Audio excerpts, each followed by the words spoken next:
from Christina. So maybe here she is now. Hi, group. I just was kicked out and Victoria as well. So I think she's trying to log back in. Our server kicked us out. So sorry. Wow, No worries. today has been a day. Whew. Okay. Chairman Christina. Dada, I am ready when you're ready. Yes, we started, we did the Pledge of Allegiance, and the question is posting of the agenda. Yes, the agenda has been posted. Terrific. Roll call, please. Commissioners, please unmute your mics at this time. Commissioner Adams, Present. Breslin, Present. Badillo, Present.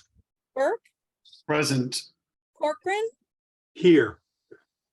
Dada, Here, Feltman, Yes. Hedrick, Present. Hughes, Present. Martin, Here. Miller, Here. Payne, Present. Pye, Here. Schmitz, Here. Slama, Here. Suero, Here. Wheel,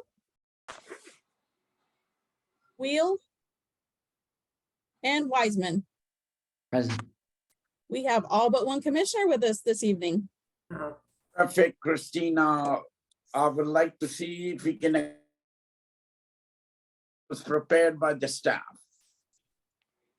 Sorry, you broke up there. I'm sorry. So moved.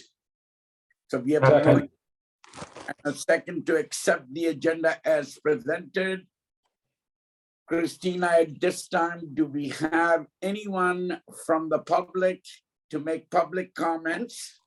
And those are subject to the preview of the commission. We do not have anyone scheduled this evening. We'll give it a moment to see if anyone would like to raise their hand at this time. Seeing none, I will close the public comments and I will entertain a motion for the approval of the September 28th and October 6th meeting. So moved. So we have a motion Second. and a second. Any changes? Seeing none, all in favor? Aye. Aye. Any opposed? Any abstentions? Seeing none, at this time, I would like to introduce our newest commissioner appointed from the Riverside County, Paul Slama. And Paul, at this time, if you would like to say a couple of words to your other commissioners. Yes, thank you. Thank you for having me. And I want to thank the Palm Springs Airport staff for touring me around to get a better feel for what's going on right now. It's exciting. I basically grew up in the Valley here, started in the state legislature in the early 90s. Went to work for the Cabazon Band of Mission Indians in the late 90s. Been out there, I'm their director of tribal affairs, kind of like their city manager for the reservation development, economic development. Also, I sit on a few other boards. I District Export Council with the U.S. Commerce on Southern California, their logistic good movement. We meet 4 times a year on all that. And then I sit on some local Salton Sea stuff on the East Valley here. But I look forward to working with you guys. I'm just filling an appointment. Supervisor Perez asked me to fulfill for Peter. My term runs to June, I think it's June 2023. Thank you so much and Thank you. welcome aboard. All right, at this time, I would also like to, before I introduce our new assistant airport director, just to let all the commissioners know that our executive director will not be joining us. He is not feeling well and had to leave, so he won't be at the meeting, and neither will be Daniel Meyer.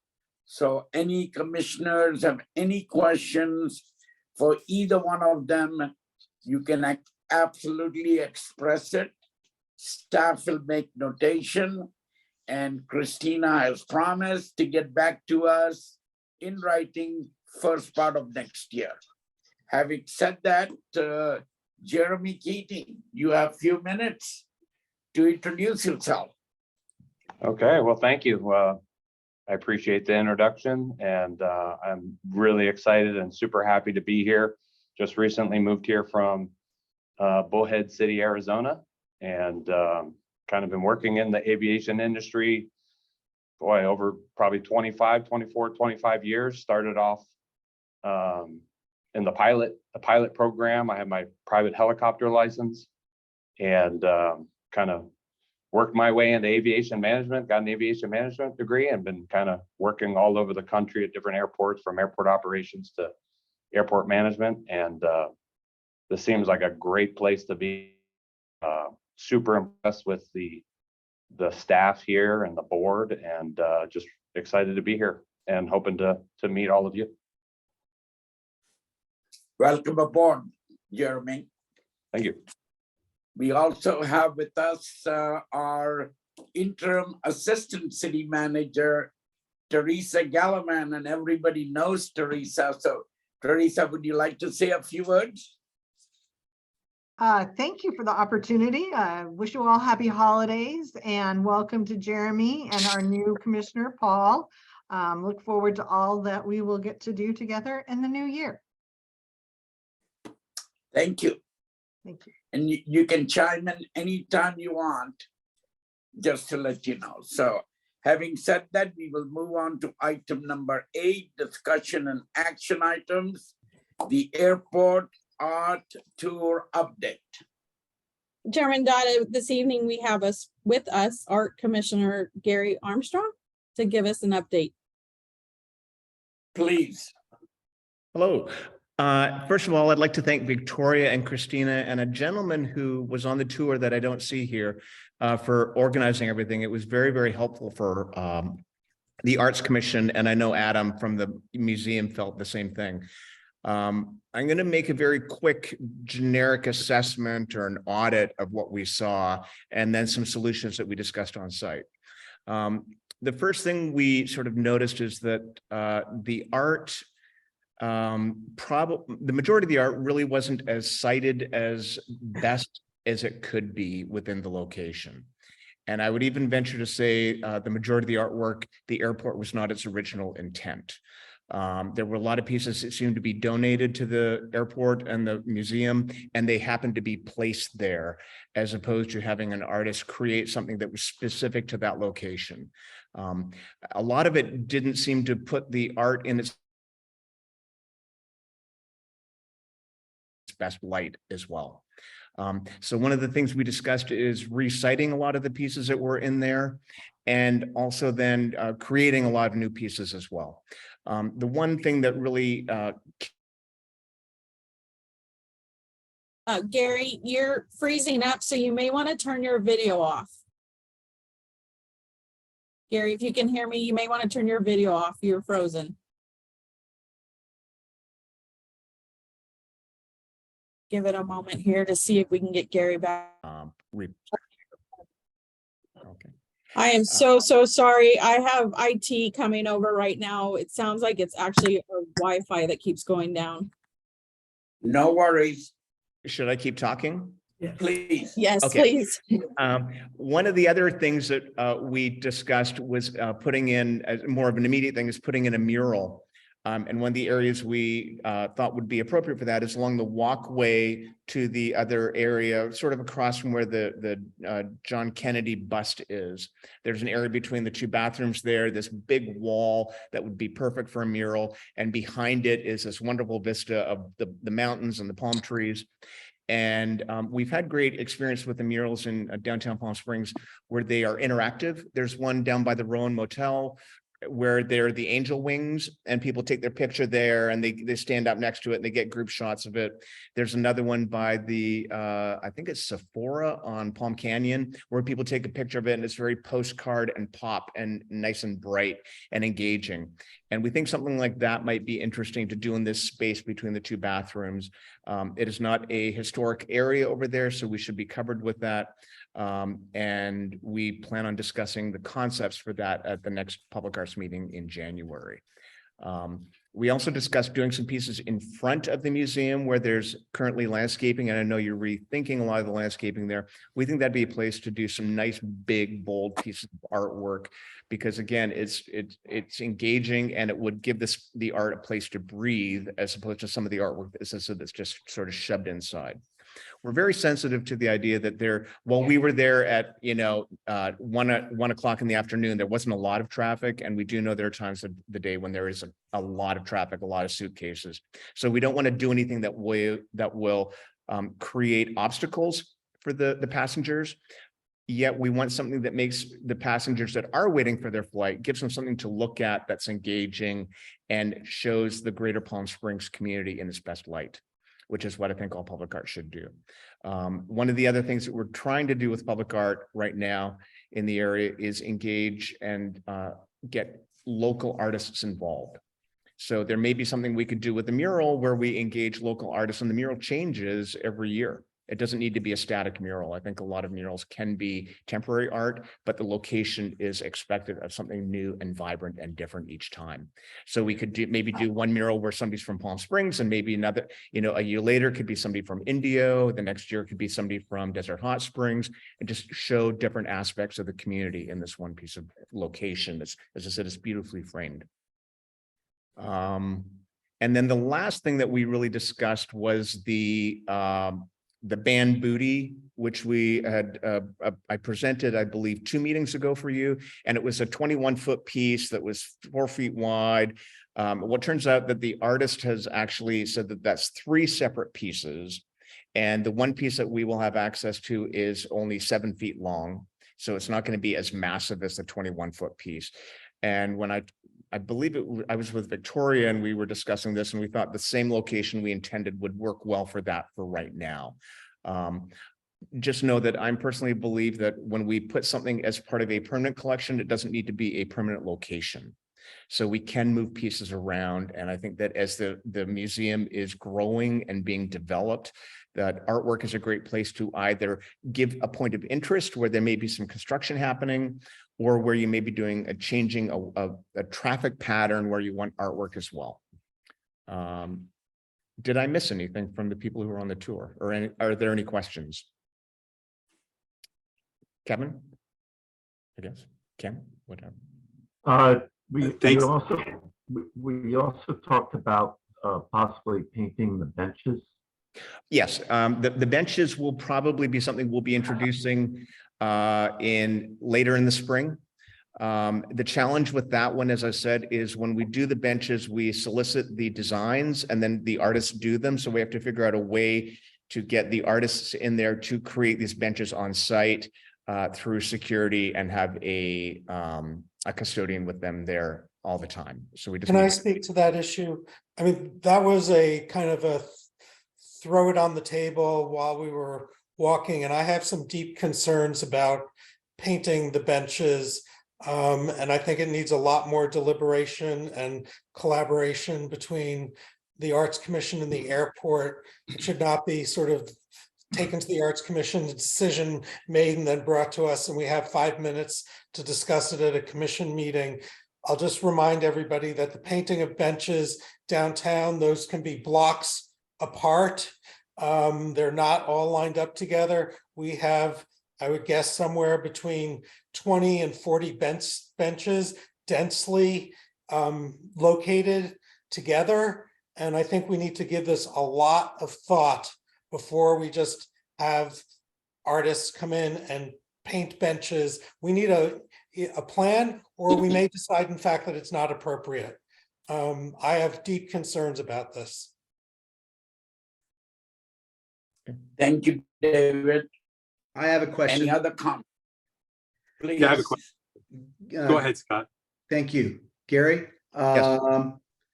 What you mentioned about, I think most or many of us are into the art and making it and having art at the airport and integrating it because it's very important. So I don't think you're going to get anyone on the commission to say no art. What, unfortunately, being on the finance committee, I've got to ask the question, is all of this art, including the mural idea, which actually I think is a great idea, and changing it every year, I think is a great idea too, just personally. Yeah. Who financially backs that? Is that going to be the Art Commission? Excellent question, Scott. Right now, we have a budget that we can fund a lot of these pieces. The bigger, more substantial ones would probably have to be joint funding, but those will take a couple of years to figure out anyway, because you need to get the artists involved, and most artists don't just have a massive sculpture sitting around. A mural is much easier to put in place and have ready in 2 to 3 months. And that will be the sort of thing we can take care of. And we will also be funding in maintenance of that as well. Okay, and I understand the city also has a public arts fund. Yeah, but Or is that's that the one I'm one you're talking talking about? Okay, very good. I just wanted to find out how this was all going to be funded. And just so as a further note, the museum also has a separate art budget as well. So that was one of the points of us doing the tour, is Adam and I were sort of going around, because some of the pieces are part of the museum and some are the Palm Springs Public Arts collection in there. And so we were sort of making notes on who's responsible for maintenance for which one. And, if some of the pieces we felt needed to be decommissioned as well, that could happen. Okay, thank you. Thank you, Scott. Ditto to David's comments. Gary, one question. Did you, in the brand new ticketing area, did you have a discussion around or generate any ideas about bringing more art and color into what I believe is the west wall, which is right now just completely blank? Yeah. We actually didn't as a group, but I know the last time we spoke, somebody made a request for a mural going in there. To me, I think that should be more of a permanent mural, whichever one it is. And I just felt that we should start with the temporary mural in the outside area. I think that'll be an easier one to get through approvals and get started. Whereas the mural doing in that ticketing area, we will have to shut down a certain amount of space to produce the mural. And I know it's very tight right now. That might be the sort of thing that we can put in place and try and work towards and install maybe in next June or July. Can we make sure that stays on your list of priorities? Because right now there's no art there. Yeah, no, that was actually, we discussed it, but it wasn't a priority of what we discussed. So. All right. And I mentioned the last public arts meeting, and they were quite excited about coming up with something for that. Great. Thanks, Gary. Can I just say one more thing? For the record, I want to say everything else that Gary said, other than the benches, I think is great. It's great forward movement for the airport, and I think it will make for a better airport experience. I just don't want to leave the impression that that one issue is the only thing that I have to say about this. I think the work that's going to be done is very important. David, I believe we talked about this when we did the site inspection. I personally love the benches that are done in front of the airport, where there's a consistent theme and they work with each other. I'm not a big fan of just doing decoration for decoration's sake. And there's probably a third of the benches downtown that were installed prior to my getting on the commission that I would not have approved. I think they're just decoration, and some of them just look like wrapping paper. And what I've said now is, look, if it looks like it could belong in Scottsdale, it's not good enough. If it looks like it'd be in Portland, let's make it unique to this area. So anything that we do, if we do move forward with a handful of benches or something else like that, it will be unique to the area and unique to Palm Springs and the greater Palm Springs community. We'll follow up. Thank you. Okay. Commissioner Payne, did you have a question or a comment? Yeah, I had just two, pardon me, following up with what Scott asked.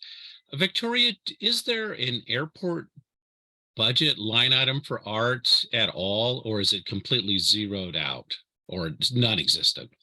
Not for this year's budget, no, but it could be something we look into for next year's budget.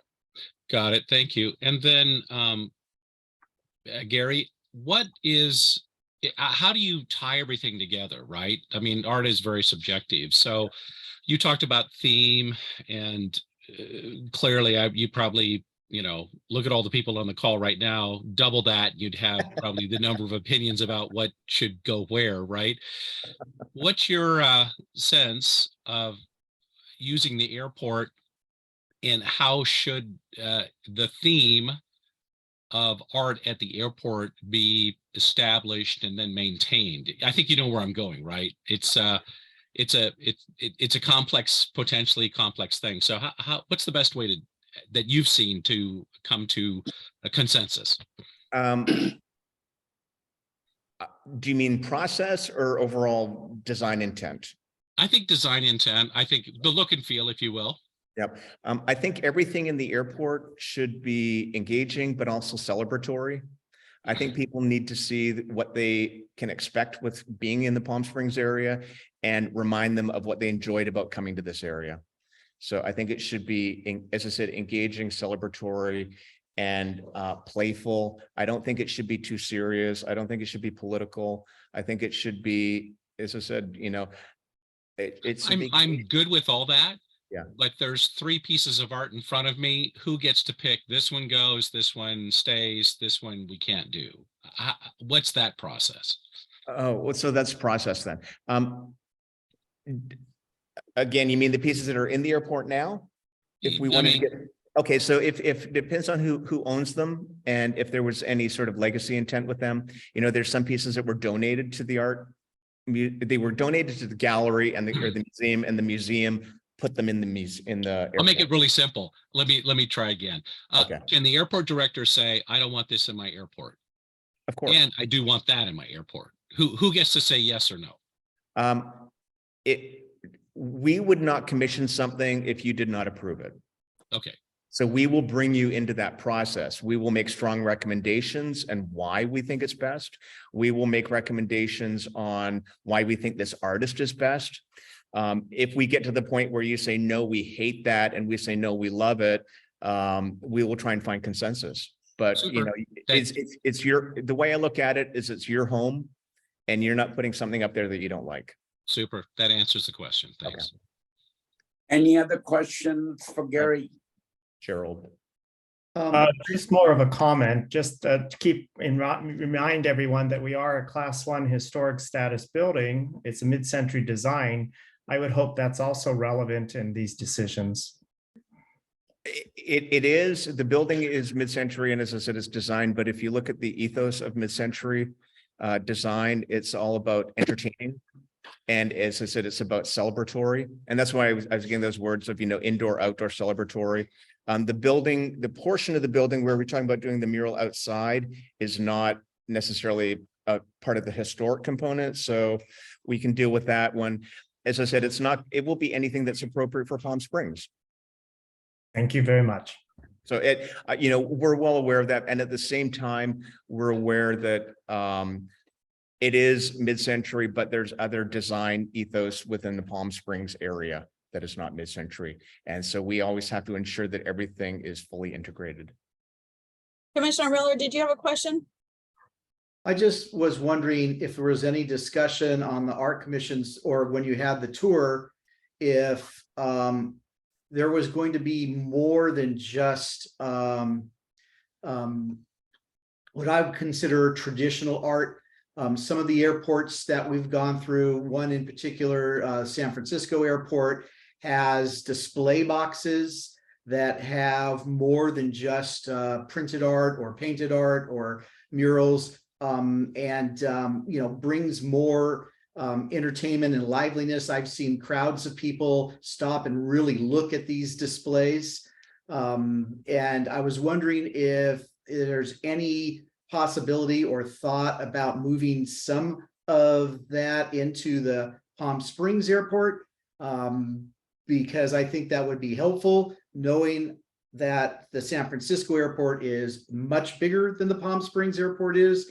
Yep. But I still think that there's room for those types of items as well. And I hope that we'll be looking at those things as well, to supplement what your plans are and what we currently have at the airport. You know, we did talk about that. Adam and I were sort of whispering to each other as an aside. And the challenge is, as you know, is you don't have a large footprint. And there's not a lot of areas of where things can go.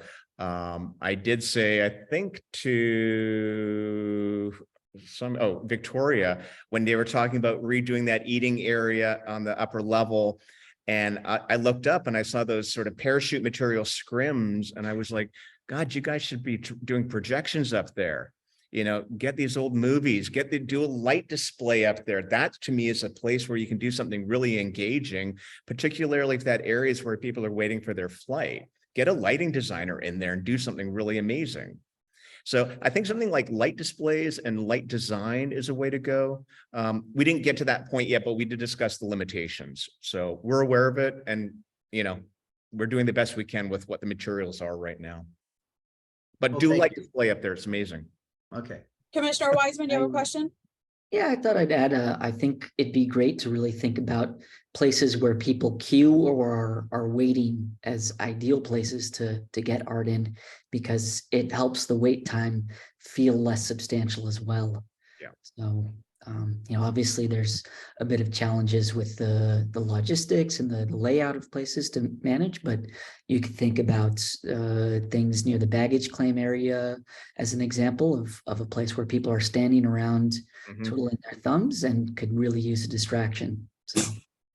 Yeah, I agree. And as I said, I think it's not only the wait period, but also as we go into the construction phase period, where things may be going, you know, maybe we can do some interesting things on when you do the sort of construction build outs of something cool is happening here, and you get local artists to do something. So, you know, the thing that I went away from is I was very surprised that, you know, everything I suggested, Victoria was like, yeah, that sounds great.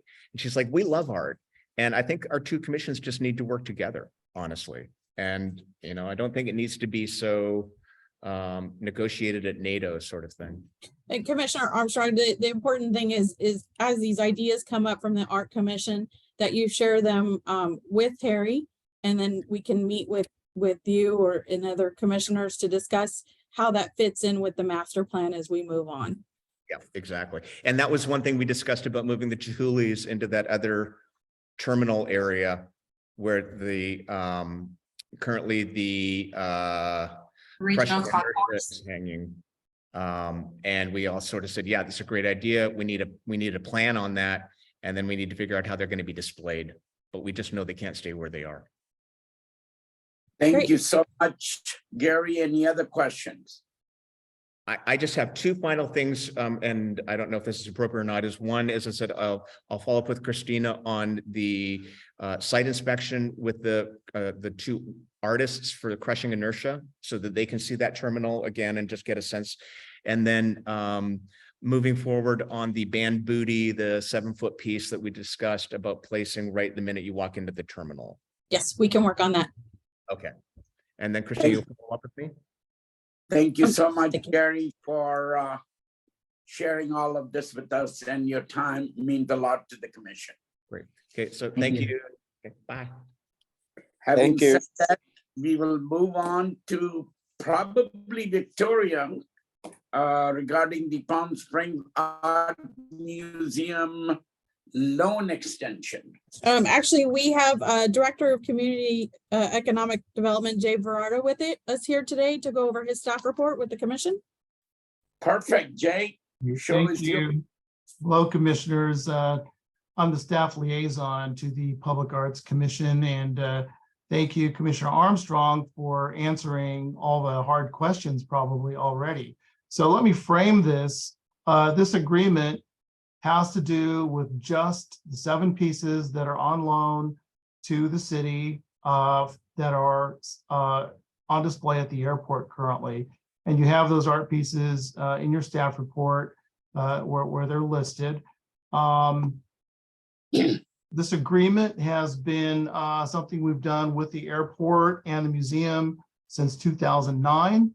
And as you've been discussing, by continuing this agreement for those pieces that are on loan from the Palm Springs Art Museum, there will be opportunities to rotate them out and work with the museum, the Public Arts Commission, and the Airports Commission, of course, in terms of other pieces that may come in and take their place, may supplement.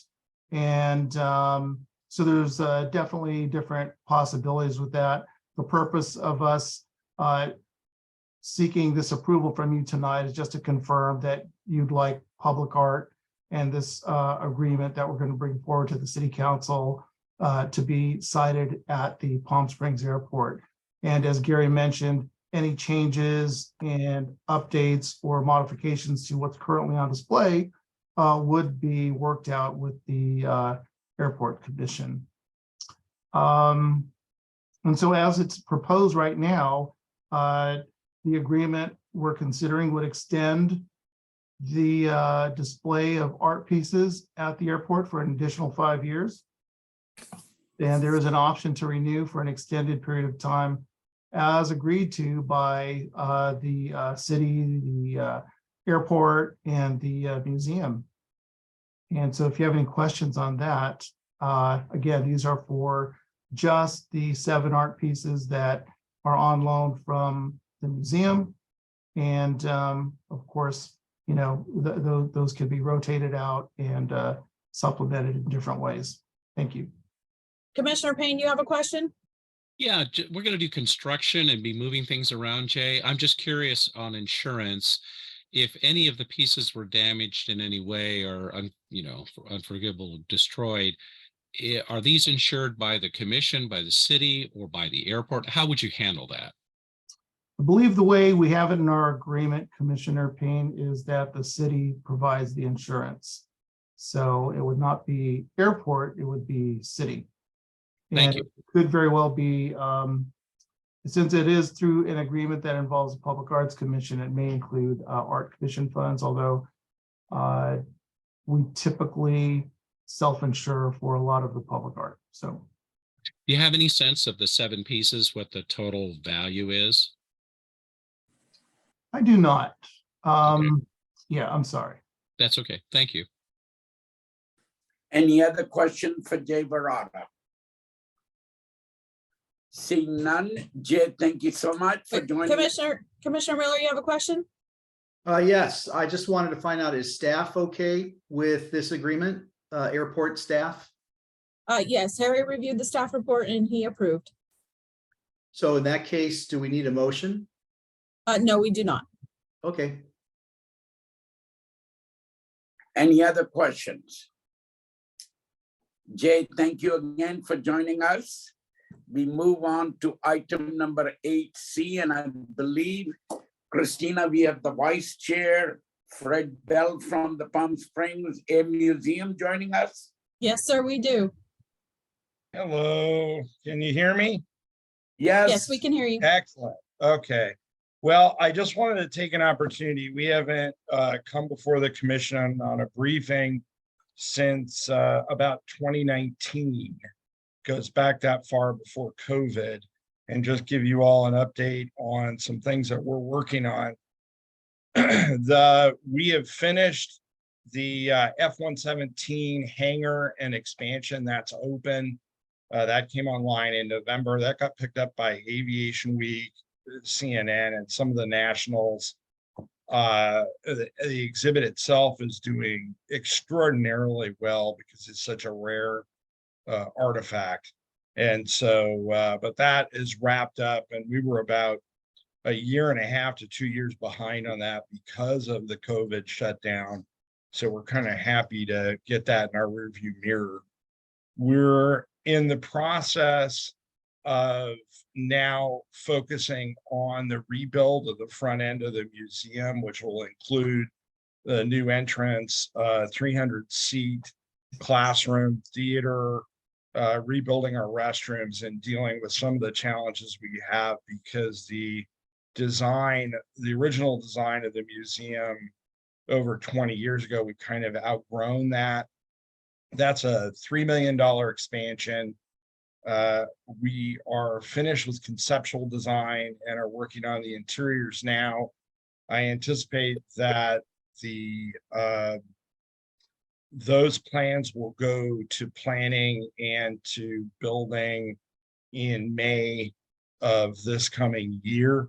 Assuming that we can get through planning, we'd like to start construction in September of this coming year, and then a completion, which would be November of 2024.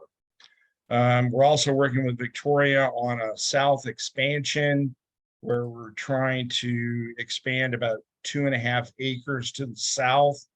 That primarily is due to the challenges we're having with some of our big wing aircraft in marshaling and being able to turn them and stage them. And what I mean by that is aircraft that have a wingspan of 80 feet and above. We're typically dealing with our aircraft.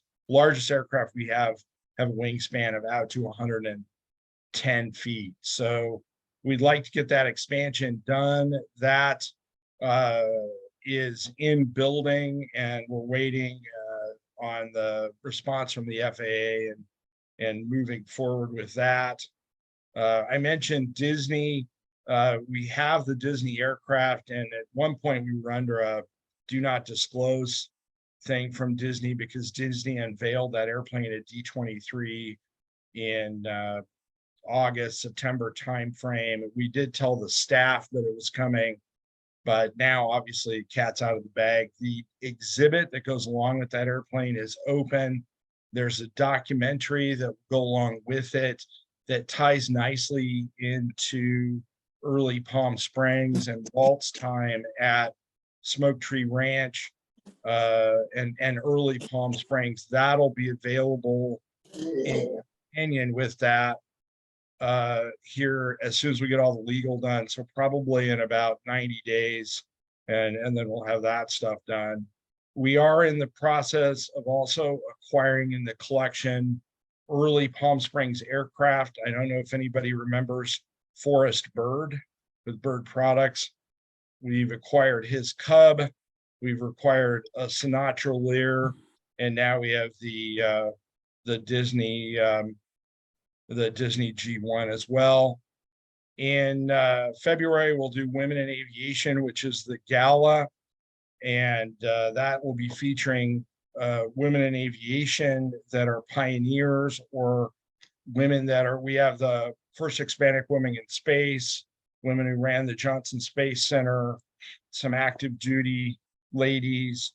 The most important thing that will come out of that is we have 2 scholarships for young ladies in the Valley that are pursuing technical degrees.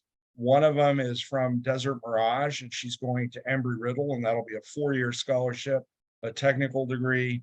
And then another one, which will be of interest, is the young lady that crashed, I think it was that 172 at the airport, is continuing with her aviation degree, and we're going to give her a scholarship, and she's going to Embry-Riddle as well.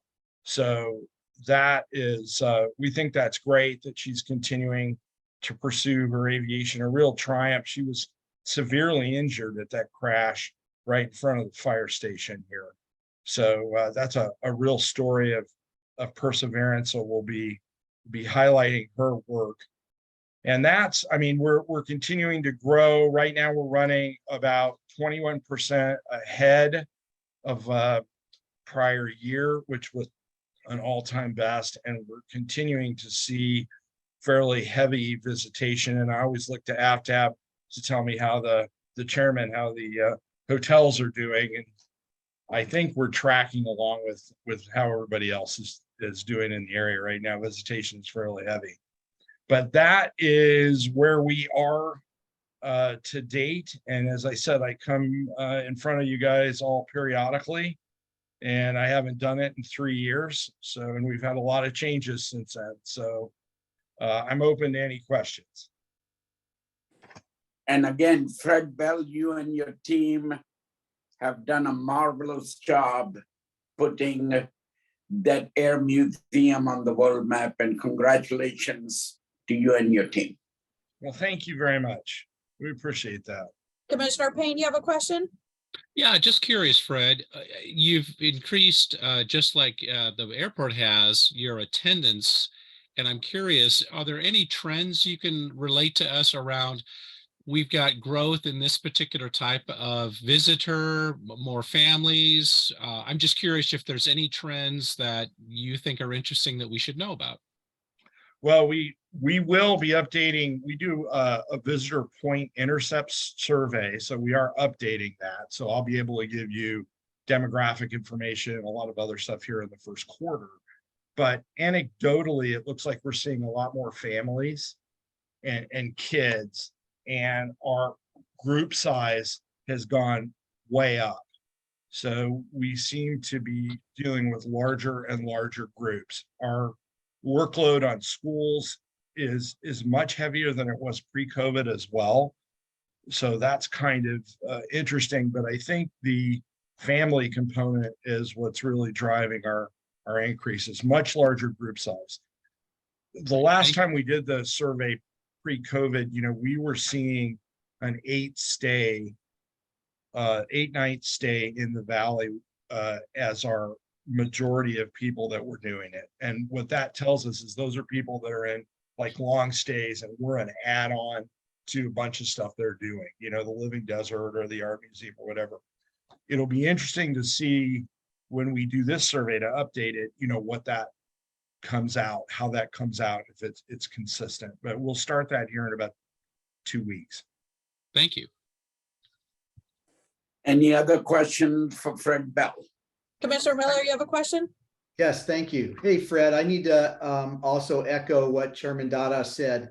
My nephew and niece couldn't get over the museum, and they were in love with it, and more in love than my cooking. And so that was a personal, but no, they really very much loved it. So you guys are doing a great job over there, and I'm glad that you're putting so much effort into it. Well, thank you. Yeah, my stint here was a 4-week stint that turned into 12 years. So they haven't been able to let me out of here, but I very much appreciate the compliment. No Thank problem. Any other questions? Seeing none, Fred, don't be a stranger. Do come and see us frequently, please. Yes, happy holidays, Merry Christmas, blessings to all of you and your families. Take care. Terrific, thank you. We now move on to give us an update on the Operations, Property and Facilities Committee meeting. Commissioner Schmitz? Yes, indeed. We met a week ago on Wednesday, the 14th of December. We covered 4 separate four separate topics, and I'll just highlight each one of them. Talked about concessions, we talked about parking, the baggage handling system, and then the master plan. On the concessions update, as I think we all know, the Palm Springs City Council has approved the 2 concession agreements. They'll be starting up, and I think we're looking for a start in place, at least in their first phase, around February next year. An ad hoc committee is going to be set up by the commission to concentrate on design review, at least initially, as related to concessions. And that's a subject that we're going to talk a little bit more about a little later on. On parking, the overflow lot for the airport opened up a week before Thanksgiving. The main lot was full, and the overflow lot was about 80% capacity at peak. So overall, it was probably about 83 or 84% full, including all of the lots. There was a shuttle in place. In fact, there was a second shuttle that was added. The cycle time was about 10 minutes. One of the issues that we talked about in the committee meeting was the fact that there was a lack of signage in the overflow lot to inform people who were driving in and parking as to the schedule of the shuttles. And when do we expect the shuttles, as well as there's no clear walkway from the overflow lot to the terminal. And that's something that will be taken on board by the airport and airport staff. Additional signage. There were temporary stop signs put on Kirk Douglas Road to help control the traffic in and out of the overflow lot, and that included the cell lot, ride share, as well as those people who were parking there. The airport's working with a consultant, McFarland Johnson, on long-term strategies for parking, as well as improvements to the parking system in systems.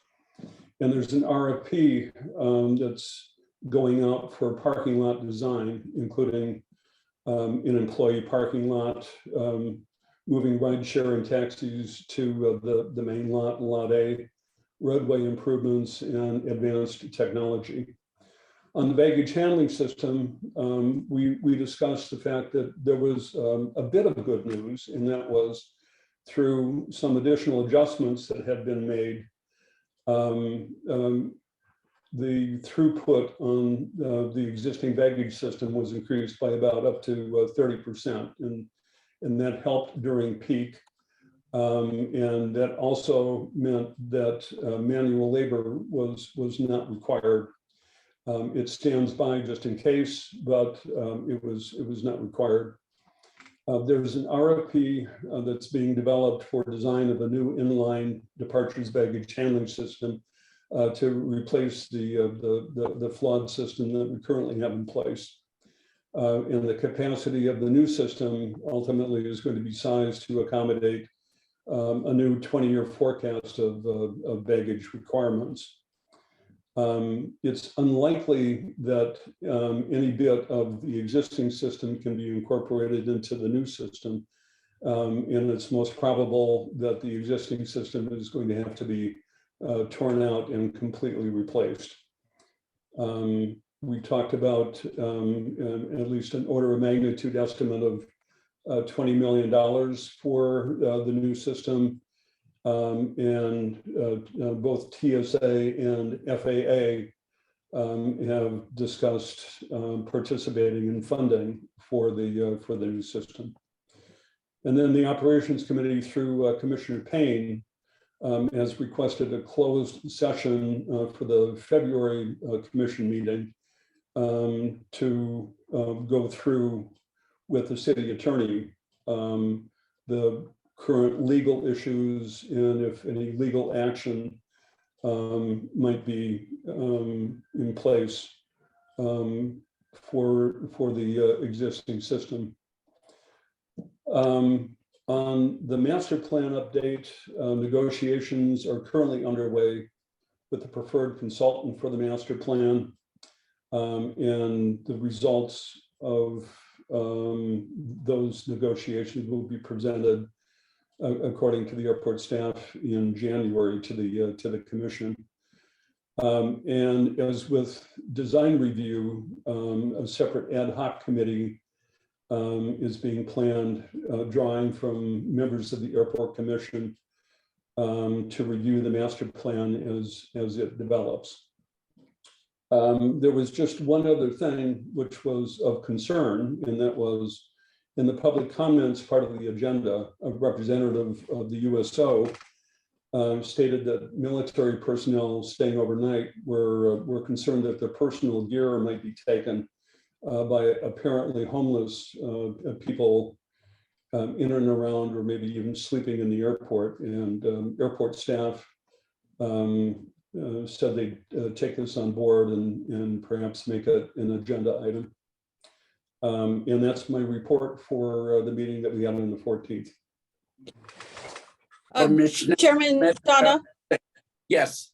I just wanted to note, and Teresa, if you want to come in and speak on this as well, Harry asked me to let the commission know that he has spoken with Teresa and legal about the request to have the closed session meeting in regards to the BHS litigation and where that's at the moment. And we have been advised that it needs to be presented, the request needs to be presented to the city council to see if they are in agreement to either having an in-meeting discussion with the commission or a closed session discussion, but that will need to be approved by the city council.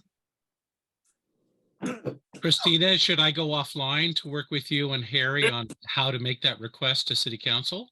That request will be made by city staff and the airport staff. Oh, so it's already in process. It is in process, correct? All right, thank you. And we have Teresa with us here. She'd like to add to that. Oh, I just concur with what you said, and we will be meeting with the city council on January 12th. Thank you. Thank you. Thank you. Teresa, question to you. This is another process where the former executive director did not allow the commissioners to participate in the decision on this. So we never saw any of the criteria for this, nor what the ultimate decision was, or the kind of the backup to the decision to make such a big investment in this thing. And obviously you weren't here at the time either. Does the city have the documentation of the decision process similar to what we have seen in personnel decisions and in concession decisions? Is the backup information or documentation for that decision process, does the city have that? Were we even using that type of decision process when the recommendation was made on the baggage situation? The city attorney's office has been looking through that with staff. I don't know if Victoria or, we maybe need to, I'm sure there was a process. The extent of it is probably being reviewed by the city attorney's office and our consultants on that. I don't know, Victoria, if there's anything more that we can share at this time, but I think our operations group, if we get the green light on from the city council to participate in this, it would be interesting to see that paperwork and who was involved in that decision, because we know that the executive director did not involve any of the commissions when that was done. So if it exists, just a kind of a data point, it'd be interesting to see the paperwork that supported that decision, if in fact you were given license to by the city council to take a peek at it. Thank you. Any other questions for Commissioner Wiseman, you have a question? Yeah, just a comment for Commissioner Schmitz regarding the temporary stop signs on Kirk Douglas Way. I received a comment from a citizen who has a bit of a lead foot that the stop sign comes up quite quick as you come around the curve, and that you might want to put some sort of warning that there's a new stop sign or a stop sign coming up during the curve, so that people actually are able to stop in time at that little left turn into the overflow lot. I think that's an excellent observation. I think that's something that the airport staff should take aboard. any other questions? I think Chairman Dada, that maybe you or Kevin can also work with the acting city manager to let the city council know that the commission was not involved in any way with the implementation of the previous system, and that this commission really wants to be involved, and that there's a request to really get behind this. Many of us feel that there were irregularities that have occurred, and the city has spent a lot of money. And so if that can be made clear to the city council, so they know that we would like to act differently than the previous commissions, and it may not have been the commission's fault, may have been the executive director of the airport at that time, that might have an impact on the city council as well. Very well noted, Commissioner Miller.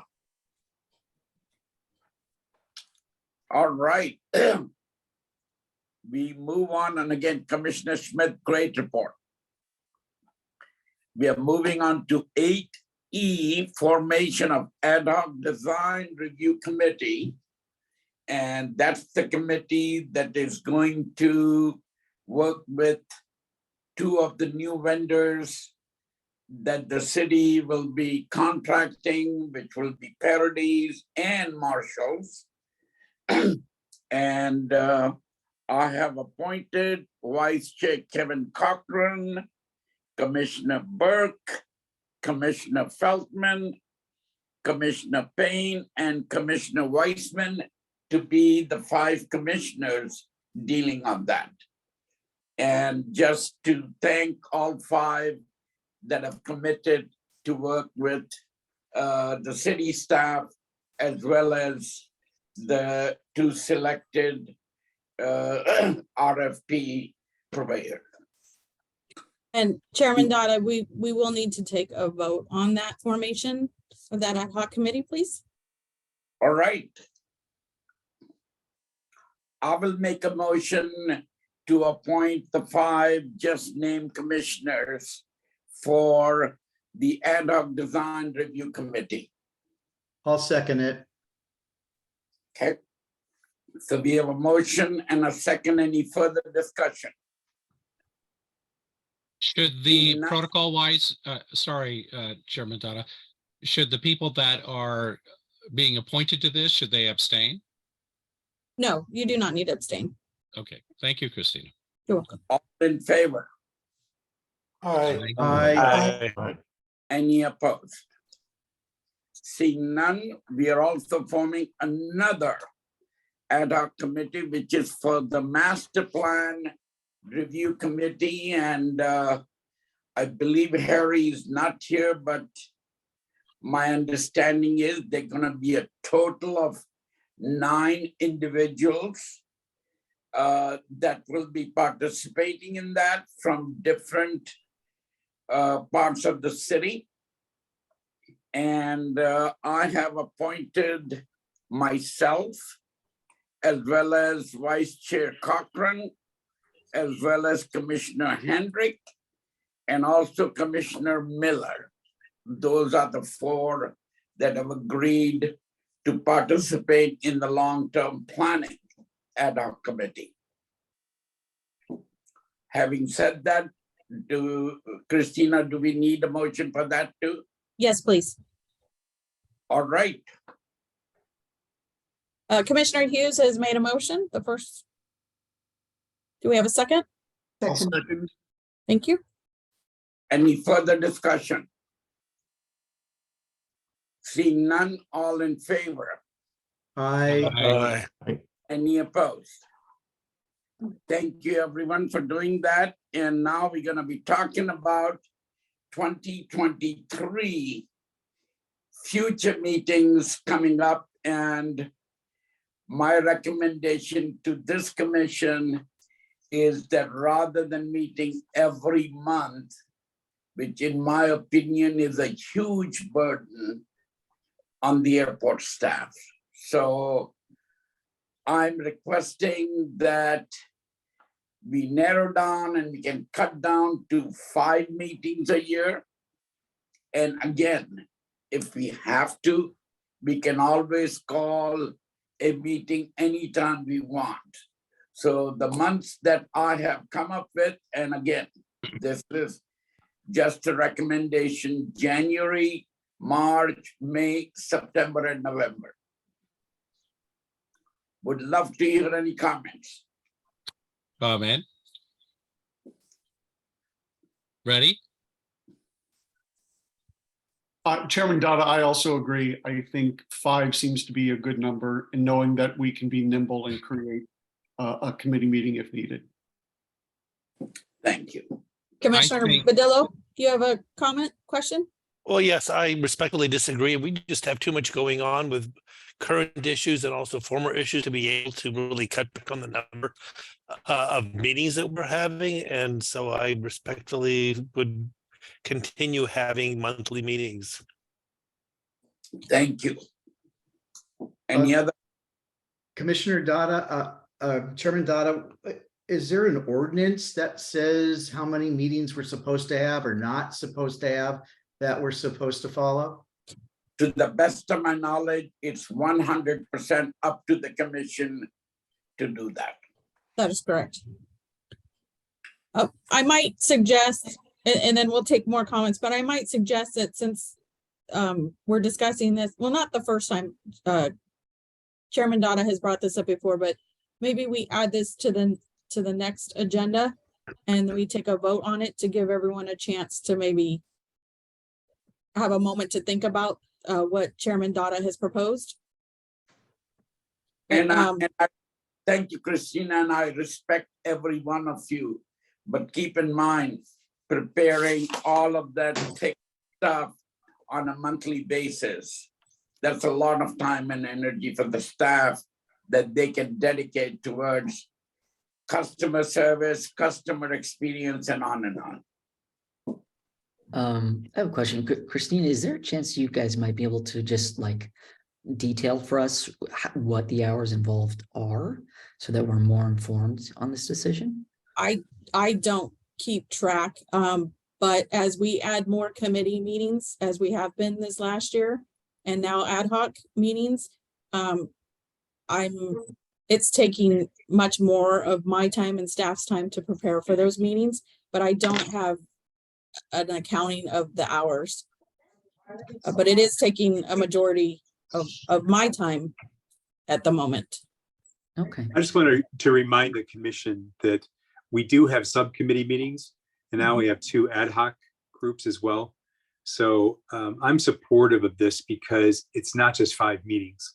I think as the marketing committee and operations, as you see, Commissioner Schmidt's report, I mean, I sat in on that meeting and it was really extensive. The marketing committee, the budget committee, the budget/finance committee, there's a lot of other meetings that are happening above and beyond just the meetings, these public meetings. So I would just ask us to think about that. So we have the standing subcommittees. Now we have the 2 ad hoc committees. I think there's a lot of, which also eat up a lot of staff time. So I don't think we're getting rid of meetings. I just think there's a lot of other focus that's going on above and beyond the monthly meetings. And I think there's a way to keep in touch when you consider the work involved in the subcommittees. And again, we are not slamming the door. If there is a need to have an additional meeting here and there, absolutely, we will entertain. What would the process be for adding additional meetings? We would just call a special meeting.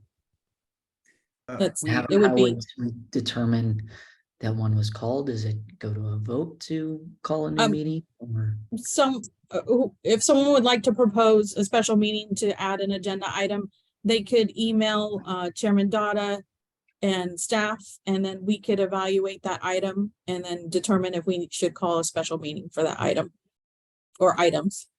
I see. So it'd be a decision of Chairman Dada and the staff jointly whether to have a special meeting or not. Correct. And again, just to let you know that I'm not going to arbitrarily shut down any commissioner that has a request. Absolutely. We will do a full analysis and make it a point. If it's important, yes, we will schedule it. And Vice Chairman Corcoran also would be included in that decision. Okay. Yes, Patricia. Was that me? Yes, I understand the reason for having fewer meetings, definitely. I know the staff has been going all hours to get the information to us. I do wonder whether there may be a time for information to come in those months between or something that would be just emailed up to us and up to us, whether a link is emailed and up to us whether we pursue it. And I like the fact that the meetings have been made for the committees open to anyone who cares to go. So that covers, if that continues, that covers our ability to go seek this information that's coming through. So right now I'm leaning towards saying, well, I think this is a good compromise as long as the information keeps coming as relevant to us so that we can speak in not after the fact at a meeting a couple of months later. So that's just what I wanted to say. Yeah, in regards to us distributing information, I would need to refer that to city legal, because I think that's a fine line of violating the Broad Act if we're providing the information to the commission and not making it public, but I can check on that. Thank you. Well, I think following up on that, I think if we give more authority to the subcommittees to help with some of the decision-making or direction or something of that nature, this might work. But at this point, the subcommittees really report to the commission. And if there's things that need to be done, the commission has to act, because the subcommittees really don't have any authority to do anything. And then that's when we could request a special meeting. But I think we have to lay out the rules really of a special meeting and who can call a special meeting. Does the subcommittee who really feels the commission needs to address something, can they call a special meeting? I think those rules need to be laid out for the commission at the next meeting and then voted on as part of this vote that is going to take place. And I think that would put at ease a lot of what I think some of the commissioners are feeling in that. So I think it was a good idea to put this on hold until the next meeting so people can think about it. I have a question. Christina, would calling a special meeting be more cumbersome than a regular meeting, or less cumbersome, or about the same as far as workload for you guys? It's the same. The same. Can I speak? Commissioner Feldman? Yep. I think we've made a lot of progress on committee meetings this year, so I'm open to something along these lines. But my concern is the annual budget process. I feel like the commission has been less than informed and given the opportunity to give meaningful feedback. So I'd be concerned about not having two meetings, consecutive meetings around the time of the budget. Even if there's a functioning budget committee, I would like to sort of look at how the budget process and the timing of the meetings work, and perhaps have a 2-month time consecutive meetings around budget time earlier than what has been in prior years. So Christina, can you send out off tops Chairman Dada's proposal, because I'm sorry, at my age my retention isn't that good. Yes, of course. And specifically, Commissioner Feldman, I scheduled, or I'm proposing that we do have a May meeting that will be just before the wrapping up of the July to June budget. So if I could speak on the budget, I for sure would need to bring this to the commission by March.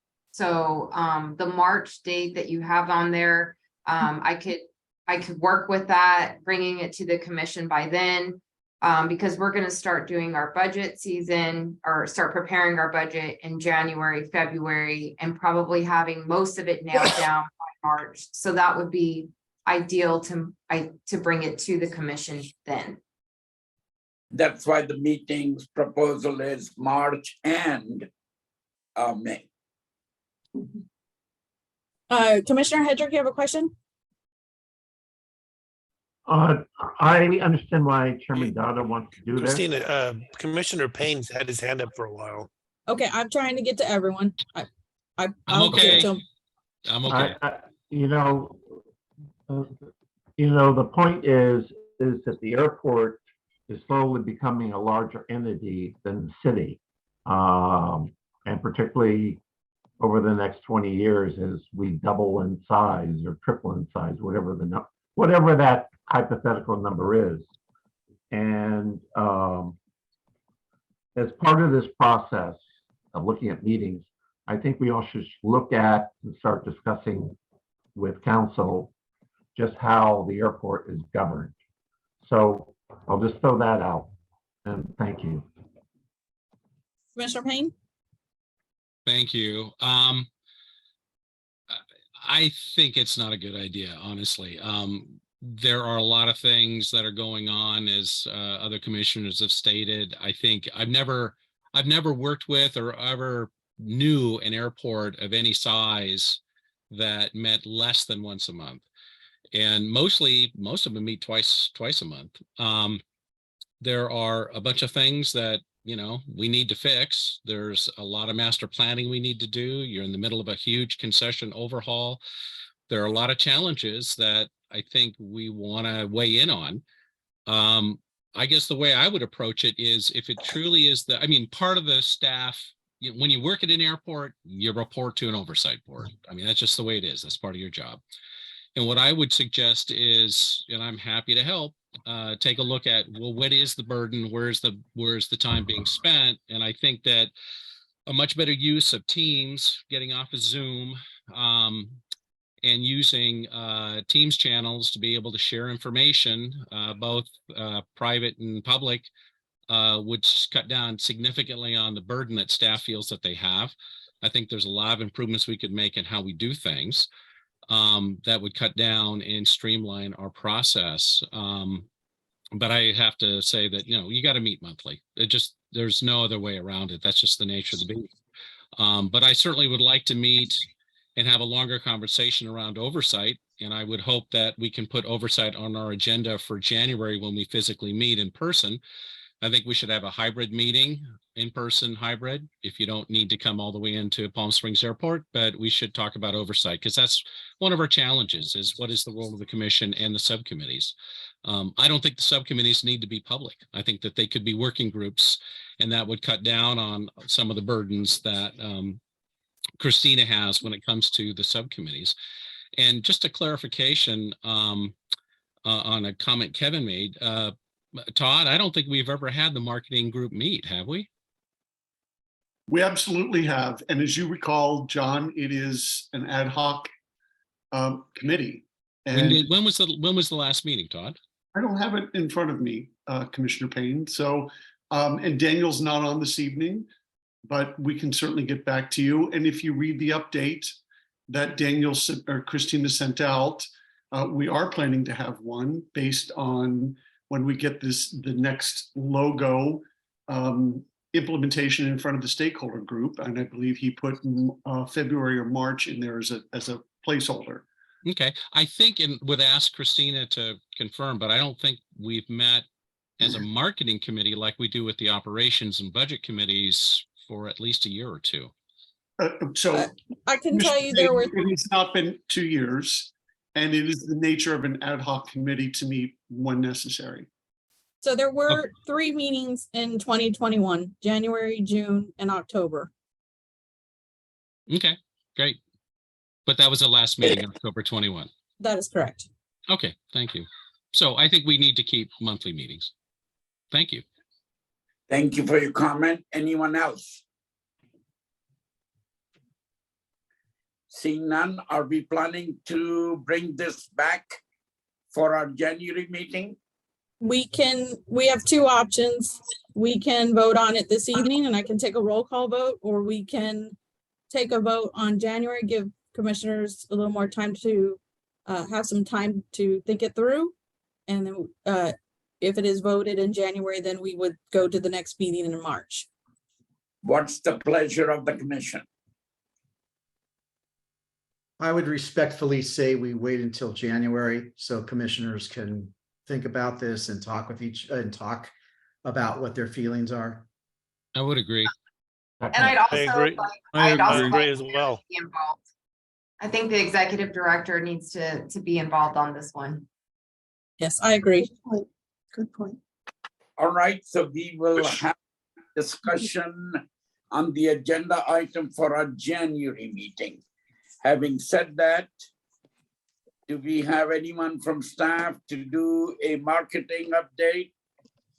Well, Chairman Dada, before we leave meetings, do you know what the status is of meetings? Are we supposed to meet in person? Are we still doing Zoom? Are we doing hybrid? Do you know what we're supposed to be doing? I can speak to that, Chairman Dono, if you'd like. Yeah, please, please. So IT has ordered equipment called an owl. Actually, we're going to get 2 owls that can video the room, and it'll move to each speaker as they speak. And it also picks up the sound. Those have been ordered. We're hoping to get them in 3 weeks. As long as we receive them and they're set up in time for the January 18th meeting, we will go in person. But we need to make sure that equipment is set up and working properly before I can confirm that we will be moving to hybrid meetings. And what I need to do is I need to reach out to each commissioner individually to see if anyone has a need to participate virtually, which I believe we do have at least one commissioner that will need to do so. But I want to confirm, that way we can determine that it is the right move for us to go to hybrid instead of completely in person. But we are working on getting that for January. I will be virtual in January. Yeah, I think I probably need to be as well. And that's fine. I plan on it being hybrid. Yeah, I was going to ask you, Christina, is there any reason why it just can't be a hybrid meeting going forward? Assuming your technology is there. It can, as long as the equipment's working. Is this the place to talk about time and day of meeting, or is that another place? That is at the direction of the city council, and I have no knowledge of that changing at the moment. As everyone knows, we have new council members that need to be onboarded and brought up to speed. So that is something that can be brought up at a later time, but at the moment there's not an option to change the meeting time and day. I have a question. Yes. Regarding the previous idea to reduce the number of meetings, I'm curious if city staff or the city council has an input or an opinion on that matter as well. I would need to look at the ordinance I've sent out the ordinance to the commissioners if you want to take a look at the ordinance. And I'm fairly certain that it says that it's up to the commission, the amount of meetings that are determined. Okay. And I believe does the city council have an opinion though, regardless of whether if up to us? if the city council were to provide input, it would go into either an ordinance or bylaws, which they are currently working on changing. Okay. And does the city staff have any opinion? I don't want to speak for Harry on the I'd like to matter. defer that to the next meeting. Yeah. please. But thank you for your consideration. Yeah, I think And Commissioner Weissman, we did pose that question to our city attorney several months ago. And his comment is 100% up to the commission to determine how many meetings they want to have. Commissioner Payne, did you have a question? Yeah, I just had one last comment. We have a tendency, in my view, to defer things. And if we're meeting half as many times, if we defer things, now we're deferring them 90 days. So again, another reason to continue with monthly meetings. Okay, great. Thank you. We will now discuss this at our next meeting. We move on to 8I, financial summary update. Victoria. Hi, good evening. I have provided the financial summary for the period ending November 30th, 2022 in the agenda package. I am available for questions if anybody has them. Victoria, I have a question. Hi, Scott. Yes. Yes, under the facility charges, Fund 405, we seem to be a little behind in terms of meeting the 22-23 budget. because of the actual, and so I wanted to see if you could kind of explain to us what's happening with that fund. Yes, absolutely. So, as you know, we are a seasonal, we get our revenues based on the season. And so right now, September, October, November, we're starting to gear into the season, and we'll probably see those revenues increase. We will over the next months. Most of them are going to come in January, February, March, April. So you'll see where we're going to be a lot more in line with our budget in that period there. So that's our customer facility charge is for our car rentals. I don't know if y'all have been by the airport recently, but we have an excess amount of vehicles that are being parked in the gravel south of Kirk Douglas Way, as well as an area that you're like probably thinking cars shouldn't even be parked there. Right next to, it's kind of east of Kirk Douglas Way. There used to be an old runway there, and we're actually parking car rental vehicles there right now because all of those vehicles are going to get rented over the next 2 weeks. So you're going to see those numbers shoot up because we have a lot of people that are coming in. And definitely once we get into January, February, March, you're going to see those numbers go up higher because of all of the car rentals that we're going to have. And it's the same then with Fund 410 as well? That's correct. Yes. Fund 410 is our passenger facility charges. So you're going to see those numbers increase as our passengers increase.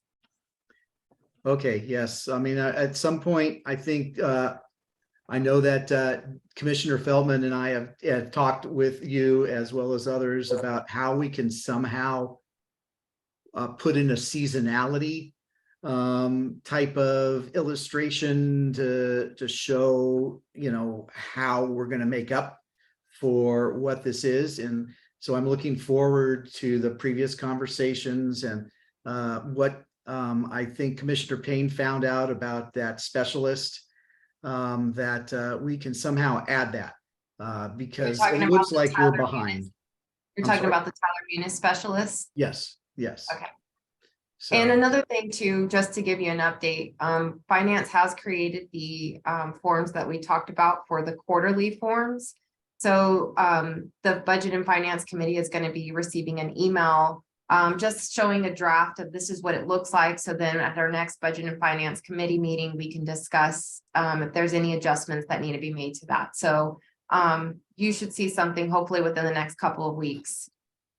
okay, and the reason why I'm just bringing this up is that if all the commissioners see this, the budget for this year is significantly larger than the previous 2 fiscal years. And it kind of looks if the public were looking at this, that we're way behind. So I'm bringing this up as an informative thing so that, everyone is on the same page. So I would like to remind everybody that this year, the reason why the budget increased was because of the grants that we have with the CARES grants, as well as the ARPA grants and CRISA grants. So you will even see in our budget this period that we received a little bit over $6 million in CARES grant funding. So our revenues look very inflated because we received that $6 million. And that was on a reimbursement basis from payroll expenses according to the CARES grant obligations or agreement that we're allowed to request reimbursement on. So you'll see that we've now have exhausted all of the CARES grant, which in total we received 11 million as an award from the FAA. And like I said, we used 6 million of that we collected on it, and we have now exhausted it completely. So we no longer have any CARES grant funding. I thought there was an amount left for capital projects with the deadline. What do you mean, David? We discussed at multiple meetings that there was portion of the pandemic relief that was for capital projects that were reimbursable. And there was a deadline, I think, in 2023 to spend that money. Is that a separate pot of money? So the most recent expiration was 2024 for the CARES grant. And so there was different ways that we could have utilized that reimbursement for the CARES grant. And we recently drawn down on it based off of our payroll expenses. So on a reimbursement basis, if we wanted to use it for capital projects, that would have had to have gone to the FAA for them to do an addendum, and we would have had to provided them the specific like for like of what we were changing for capital projects. But so the money, so it was a reimbursement. So the money that we had initially spent can be used for other things. So I think that's what David's, I think, alluding to. Okay. So we still do have a capital budget, and we still have capital expenses that we are still utilizing and drawing down on our capital budget for.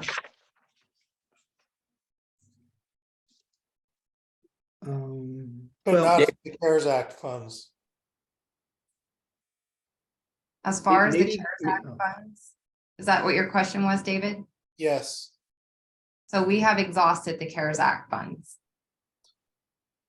Okay, I remember, and we'll need to check the minutes, that we've discussed this extensively, and that there was a information provided by airport staff that that there were certain types of projects that could be reimbursed through the CARES Act funds, capital projects. And I believe that we were told that those funds would be examined for possible use on improvements of the facilities, capital projects. And this is the first time, frankly, I'm hearing that we've exhausted the capital project, the CARES Act funds. That has not been communicated to us before, as far as I can recall. Can you clarify that? Sure. So in your packet, you're going to see that there's a page that has all of the remaining balances for the grants. And so when I say exhausted, I mean, we can no longer collect, we can no longer request a reimbursement from the FAA for that particular grant. And so right now, what we're doing is we've already requested all that we can for that CARES grant. And so we've definitely met our obligation with the FAA for whatever type of reimbursement we requested it for, which in our case, we did it for payroll expenses. So they covered that. And so we requested for that. And now we no longer are able to request on the CARES grant. Now, we do have all of that revenue that came to us, the $6 million in revenue from the CARES funds. What we're doing now with that is it's pretty much just making our fund balance higher. So when we go through budget for fiscal year 24, we're going to start considering what we can use with that fund balance and applying that towards capital projects. So it's not necessarily that the money's gone and not exhausted for capital projects. We've just reimbursed ourselves the maximum that we could with the FAA grant that they gave us. Does that make sense? No. Not Okay. based on my recollection of prior meetings, and I guess I'll spend some of the time in the next week or so looking at old minutes, because the minutes are typically complete. Okay, and then I if you kind of want, understand what you're saying, Victoria. huh? You understand? I kind of Yes. understand what you're saying, and I think maybe I don't know if it's allowed by the rules, but maybe you, David, and I, instead of continuing the commission, we can do a sidebar and talk about this, because I can understand what you're saying.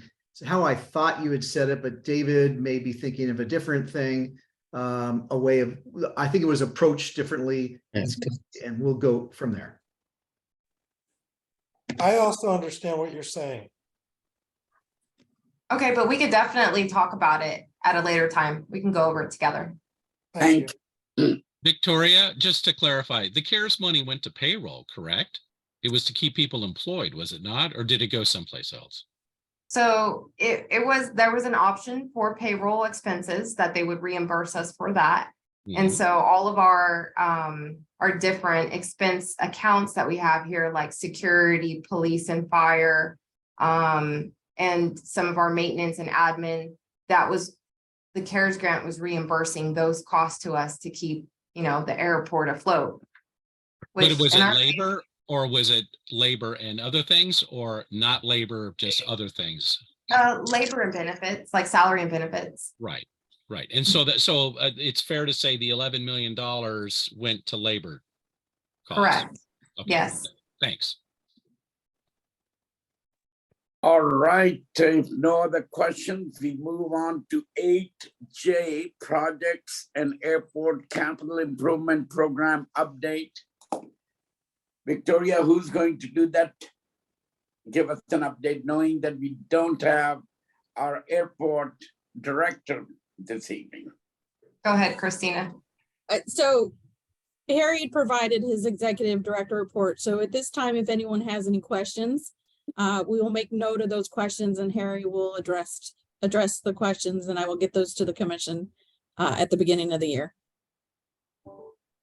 Did anyone have any questions regarding Harry's report? Well, Christina, this may or may not be the right place, so interrupt me if it's not. There were three things. Last time, in the last commission meeting, we talked about the status of the compensatory and residual issue with the airlines. I'm just curious, it was in discussion. It's been in discussion for a while. Where are we today? Victoria, would you like to take that one? Sure. So we're still in the negotiation process with the airlines. When do you think it will resolve itself? We hope it's going to resolve itself soon, really. We have some things that are, we have to run by our city or our risk manager, which happens to be our city clerk, some requests from the airlines in regards to insurance. So it's kind of, we need to make those we need to clarify those and make sure we can agree to the terms that they're requesting. And then we have some other requests from them in regards to our baggage. So we're still going through those negotiations with them right now, but we have a good consensus that the majority of the airlines will sign the AULA, the Airport Use and Lease Agreement. So hopefully we will have this buttoned up by the end of January, February at the latest, because the plan is to start the new contract by July 1. So we need it wrapped up. So we've been actively working on it every week, honestly. Super. Christina brought up Wi-Fi at the beginning of the meeting. I know David had Wi-Fi issues. I've had Wi-Fi issues. I'm just curious, is Wi-Fi provided by the city IT people, or do you outsource it to Spectrum? Help me understand just who provides the service and what's going on with it, and when will it get stabilized? Go ahead, Christine. As I say, I don't have an answer as to who provides. I know that when we have an issue with Wi-Fi, we contact IT or the city IT department, which, as we did this evening, I was in contact with IT. The issue was also happening at City Hall, and they were able to fix it quickly. So that's a good thing. But I can find out who actually provides our Wi-Fi if you'd like me to do so. I'd be curious because it was mentioned in the concession discussion with Parodies, and they mentioned their $11 million CapEx investment, and one of those was going to be around technology and the network to support the technology. So I'm curious, as part of concession, is that going to change how you do networking when it comes to ops and public facing? So would love to get a report on that next time. Maybe Will do. We can speak to that at the next meeting. Super. And then the last one was Jan brought it up, and it's the concern around homeless and USO people having to sleep at the overnight at the airport. That was news to Harry when it came up in the operations meeting earlier this month, and he was going to look into it. And I'm just curious if we have any status on, is this truly a problem? How many homeless are sleeping? Are they going after USO personnel or military personnel that are sleeping at the airport? Any updates since we got that report out of the ops committee? I can take that one, Christina. So yes, so we actually did get a little bit more information on that. So we do have some homeless that are here inside of the airport that sleep at the airport. And we also spoke with Samantha at the USO to get more information, including speaking with our security coordinator, as well as our sergeant that we have that's on staff here at the airport. And our security coordinator and our sergeant were not aware of any homeless trying to or attempting to steal any troops' luggage or sea bags, or even attempting to steal any of their items. And even after speaking with Samantha, she said that this was something that was told to her by one of the volunteers who heard that from one of the service members. So it was communicated down the line, but we did come up with a solution because USO is not open 24 hours. They close at 10 p.m. at night.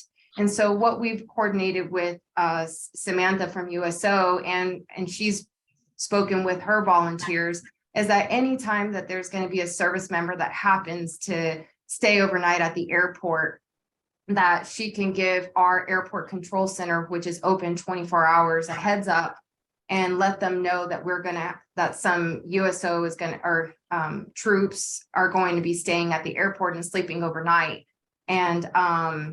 And then we will make sure that we have increased patrols around the area, as well as having more like eyes on the sky, because we have cameras here at the airport. Right. So, and just to give you an idea, they, and I'll get to you really quickly, but USO does provide a pillow and a blanket because they're not open 24 hours. So they tell the service members, if you've got to catch a plane the next day, then here's a pillow and blanket. You can sleep at the airport and then jump on a flight whenever your flight arrives.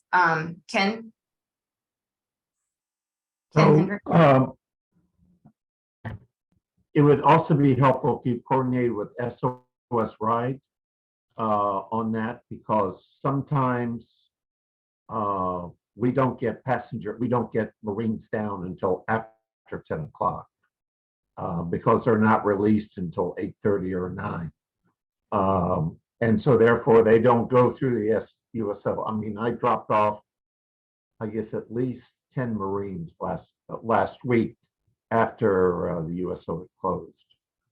Right. Thank you. Yes. And so that's one matter. And the separate matter is there is homeless that are in the airport. It is a public entity. We are currently working with the police department on revising the ordinance for homeless loitering inside of our terminal. So that will assist or that will help our police department really enforce them to kind of keep them moving along. So that is something that's also in the works. So we're coordinating with USO as well as coordinating with our police department on revising the ordinance. Thank you.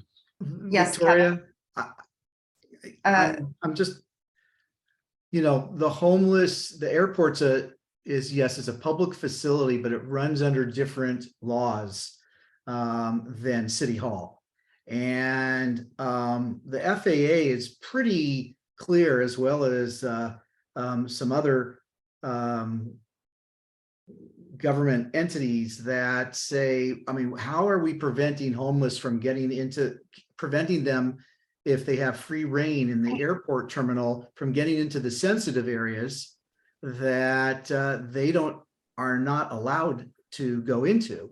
I mean, who's preventing them from getting on the tarmacs? Who's preventing them from getting behind the TSA screens? Who's preventing them from doing any of that if they're sleeping in the airport? I think there's several FAA regulations that would prevent the homeless from even being in the airport unless they're on transportation business, have tickets for a flight and or are picking up baggage that could be used for this. I mean, it's somewhat disturbing to me that there's homeless sleeping there. So can I make a comment about this, Scott and others? For those of you who were on the commission, when the decision to close the well in the desert and then move that operation, I think operated by Martha's, whatever, right across the street. City manager Justin Clifton, we talked about this. And we said to him, what happens if people show up? And he assured us at that time that that would not happen, would not be allowed. So I'm concerned, kind of building on Scott's comments, that this was something that was discussed, and we were assured that the city and the police department would not let this happen. And so we went along, some of us reluctantly, with the approval. And frankly, there hasn't, since Martha's, I'm sorry, I can't remember their name. The Martha's group has operated that facility across the street. It has been fine. But to find out now that there are people camping out in that airport, that was not the deal. And when he assured us that the city would not let this happen, that was supposed to reinforce the confidence we had to vote to support that decision. So, again, for what it's worth, Teresa and others and staff, that's not the deal. And I hope that through the police chief and the city, they can revisit this, because we were assured it would not happen. Kevin's absolutely correct. Could I ask Christina, could we put this on the agenda for January's meeting? Yes, we can. Thank you. Yeah, Commissioner Badillo, did you have a question? Yeah, Commissioner I Badillo? do. Yes, thank you.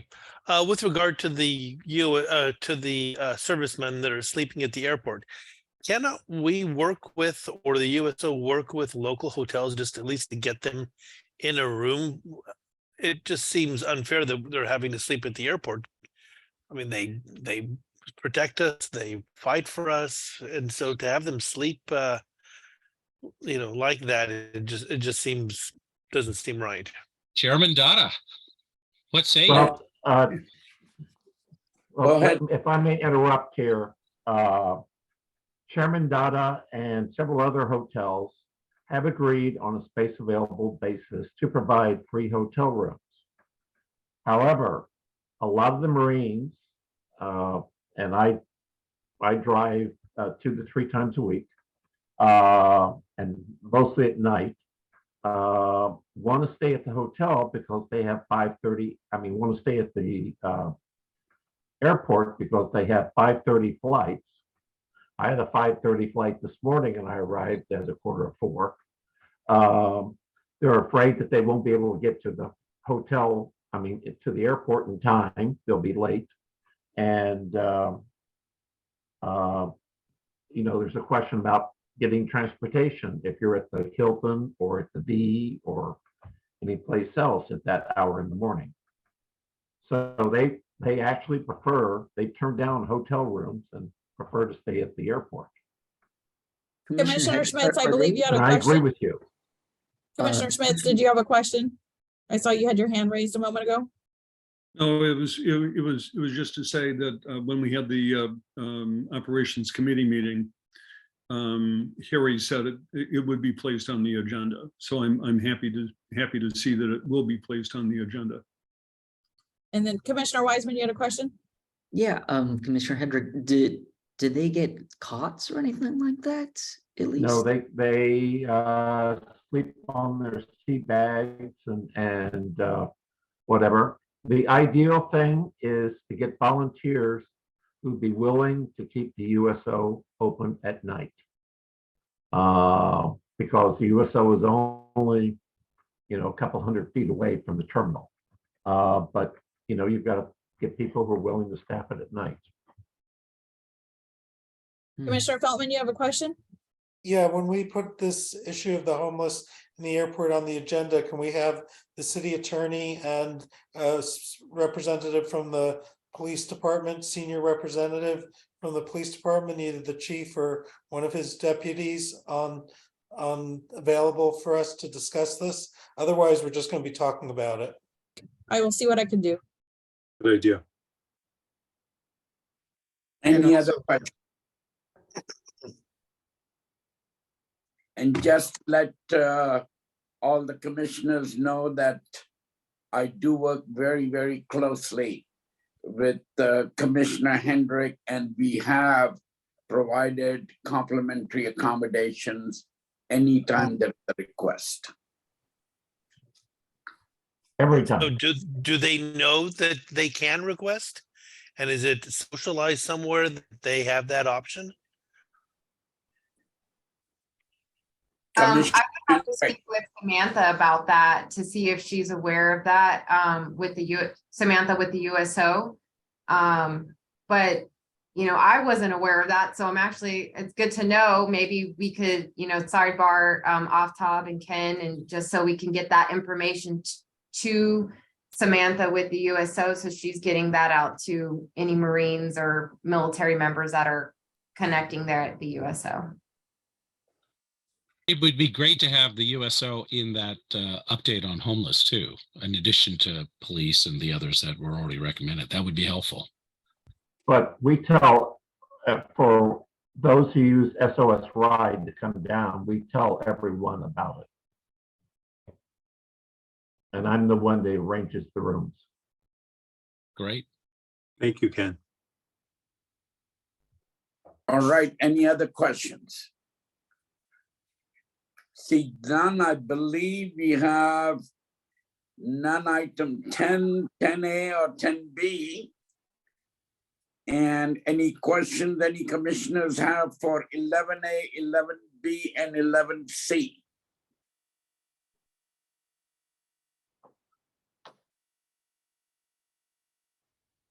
Seeing none, we move on to 12, 12A, and future committee meetings.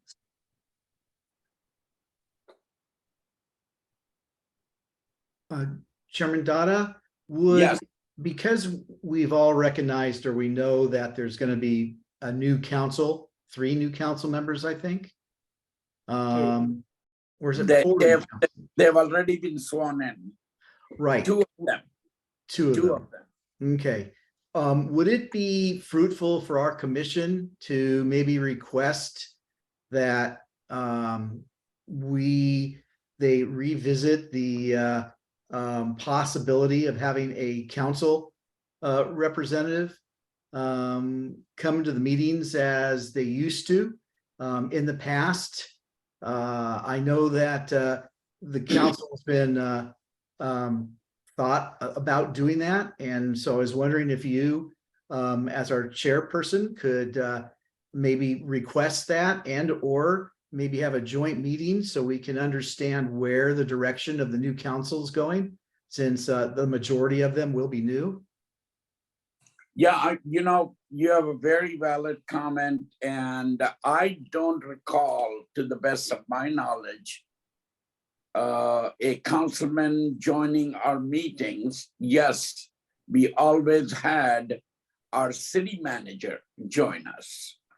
But anyone else that has been on this commission for a long time, can you recall a council person join us unless there was a specific reason? I think Jeff Coors was assigned at one point to our commission, Chairman Dada.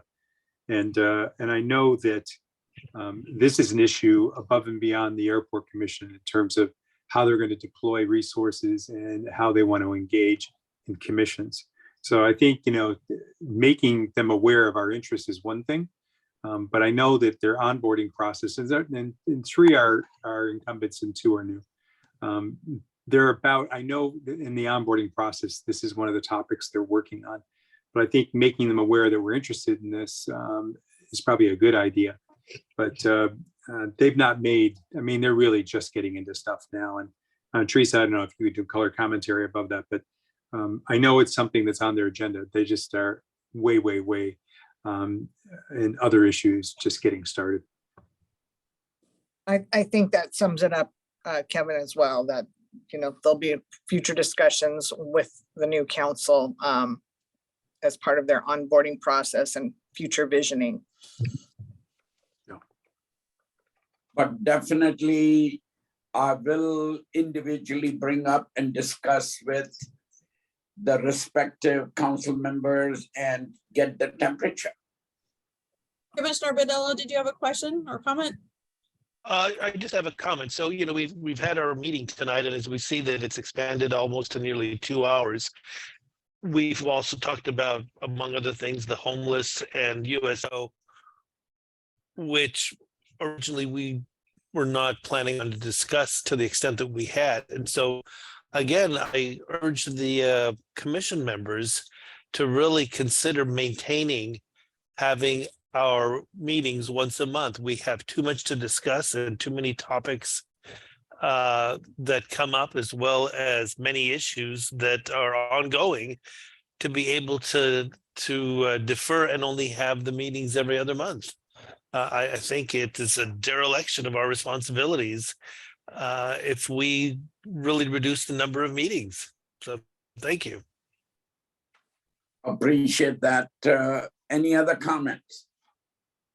Seeing none, just wanted to let everyone know that I won't be present for the January meeting. I'll be out of the country. And I will entertain a motion to adjourn this meeting, and our next meeting will be January 18th, 2023 at 5:30 p.m. And Christina will give us an update whether that meeting could be scheduled as a hybrid meeting or not.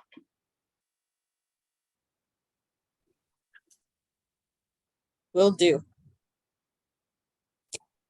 We want to make a motion to adjourn the meeting? I move. All right. Thank you all for joining. Second. And, Happy holidays. Happy holidays. Happy holidays. Happy New Year, everybody. Happy holidays. Happy New Year. Take Safe care. and Thank happy. you. Safe and Thanks, happy. Scott.